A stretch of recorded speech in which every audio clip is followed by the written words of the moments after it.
Bonjour tout le monde, je suis Baptiste Rorbasser, spécialiste, enseignant en lithothérapie, conseiller bien-être en huile essentielle. Voilà, bienvenue sur ma chaîne, bienvenue dans cette vidéo. Et aujourd'hui, une petite vidéo sur les pensées de Baptiste, parce que ça fait longtemps que j'en ai pas refaites et que j'avais absolument envie de partager un truc aujourd'hui avec vous. En fait, je suis en train de lire un super livre qui s'appelle « Les 7 habitudes de ceux qui réalisent tout ce qu'ils entreprennent ». Vraiment très sympa comme bouquin. Et puis j'en suis à la deuxième habitude, et cette fameuse deuxième habitude, c'est de savoir où vous allez dès le départ. Ils expliquent à quel point c'est important en fait d'avoir dans sa vie, de savoir exactement où on a envie d'aller pour poser les bonnes bases, pour diriger notre vie en fait. Ça vaut pas la peine de faire des actions, d'entreprendre des choses si on ne sait pas où on va. Il donne un exemple typiquement de, on est en pleine forêt amazonienne, on est en train de, voilà, de savoir comment bien utiliser nos machettes, quel type d'habits il faut porter, comment bien avancer dans la jungle sans se faire choper par des animaux, quoi que ce soit. Mais si on n'est pas un leader qui dirige sa vie, si on ne prend pas juste le temps de monter à l'arbre tout en haut pour voir où est-ce qu'on veut aller, et ça vaut pas la peine, parce que peut-être qu'en montant à l'arbre, on va se rendre compte qu'on est en train d'avancer, mais pas dans la bonne direction. Qu'en fait, notre direction, elle est complètement à l'opposé, et qu'on a beau avancer, c'est super, on avance bien, on est content des résultats qu'on met, mais au final, si on n'est pas dans la bonne direction, eh ben c'est un peu bête, et du coup, voilà, ça sert pas à grand-chose. Donc, parce qu'il faudra tout recommencer dans l'autre sens. Donc, autant aller directement, dès le départ, dans la bonne direction.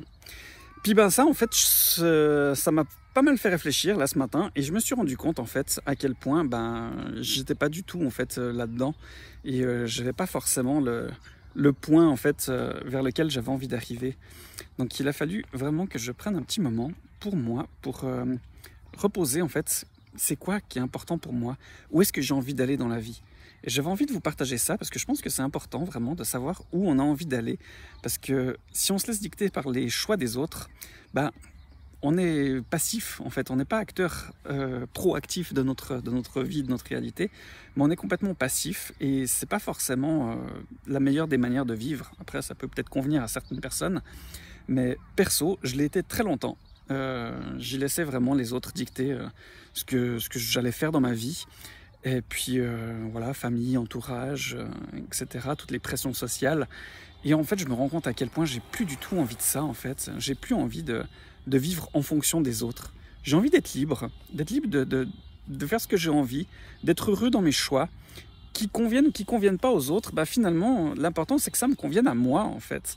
Et je me rendais vraiment compte que j'avais plus du tout envie de faire cette manière de vivre là ne me convient pas en fait. Donc j'ai envie vraiment maintenant de poser mes actions et d'être libre dans mes choix. Je me suis pris quelques petites notes par rapport à ce que j'avais envie de dire. Il y a une manière intéressante d'aller voir un peu qu'est-ce qu'on a envie en fait dans notre vie, qu'est-ce qui nous fait vibrer. Et il y a un petit exercice qui s'appelle l'exercice de l'enterrement, qui est assez intéressant à faire.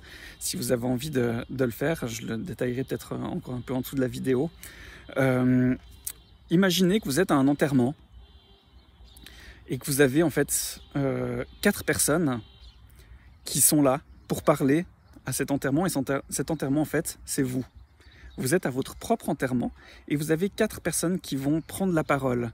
Dans ces 4 personnes, vous avez la première personne qui va être en fait une personne de votre entourage, mais un peu plus lointain. Qu'est-ce qu'elle va dire? Imaginez, prenez le temps vraiment de vous poser et puis de visualiser d'imaginer, d'entendre, voilà, quelle que soit la manière qui vous convienne, qu'est-ce que cette personne va dire de vous. Donc, prenez ce temps vraiment de faire l'exercice et d'aller même prendre des notes si vous en avez besoin. Puis ensuite, la deuxième personne va venir parler. Et cette deuxième personne, ça va être en fait une personne de votre entourage au niveau du travail. Qu'est-ce qu'elle va dire, cette personne, dans votre travail? Et puis ensuite, une troisième personne. Cette troisième personne, elle va être en fait en fonction de votre amitié. Donc ça va être un ami ou une amie. Qu'est-ce que cette amie va dire de vous? Qu'est-ce qu'elle va relever de vous? Puis la dernière, ça va être en lien avec une personne en lien avec votre communauté religieuse, si vous en avez, ou d'une association dans laquelle vous avez évolué. Et qu'est-ce que cette personne va dire de vous? Donc prenez le temps de faire cet exercice, de poser vraiment, de visualiser. Moi je l'ai fait vraiment ce matin, c'était très intéressant parce que voilà, ça relève en fait différentes qualités, différentes choses qui vous font vibrer à l'intérieur. Ça va vous donner les clés de qu'est-ce que c'est votre être finalement, qu'est-ce que les gens retiennent de vous. Et ce que les gens retiennent de vous, c'est exactement ce qui fait que vous êtes vous et ce qui vous fait vibrer. Et à partir de là, vous allez pouvoir poser des jalons sur votre vie pour avancer et vous poser vraiment dans qui vous avez envie d'être. Qu'est-ce que vous avez envie de vibrer dans la vie? Donc voilà, j'avais vraiment envie de faire ce partage et de vous rendre compte en fait. Prenez déjà juste le temps de vous rendre compte. Est-ce que vous faites les choses parce que ça vous fait vibrer, parce que ça vous nourrit, parce que ça vous motive? Ou est-ce que vous faites les choses parce que c'est comme ça, parce qu'on vous a dit de le faire, parce que la société vous dit qu'il faut avoir un travail et puis qu'il faut gagner temps, ou parce que vos parents ils vous disent mais si tu fais pas un métier qui rapporte, tu vas pas être heureux, ou voilà, ou ainsi de suite. C'est ce que vos amis attendent de vous, que vous soyez présent, mais que vous n'avez pas forcément envie. Enfin, regardez vraiment, prenez le temps de voir tout ça, de voir où vous en êtes là-dedans.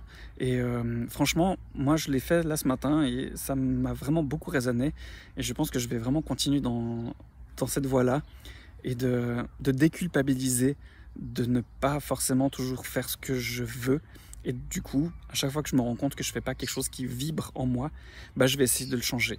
Et je vais continuer à évoluer comme ça et à apporter des modifications petites, grandes sur mon chemin de vie, parce que j'ai vraiment maintenant envie de vivre pour moi. Et du coup, ben, forcément, après, ça va retransmettre aux autres, parce que quand on est heureux, de toute façon, on rayonne. Et quand on rayonne, les gens, on attire des gens qui rayonnent aussi autour de nous.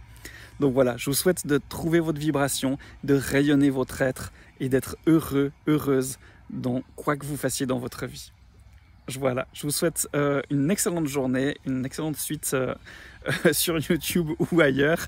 N'hésitez pas bien sûr à mettre un petit pouce bleu, un petit like, abonnez-vous à la chaîne si vous aimez et que vous avez envie de recevoir d'autres vidéos de ce genre-là.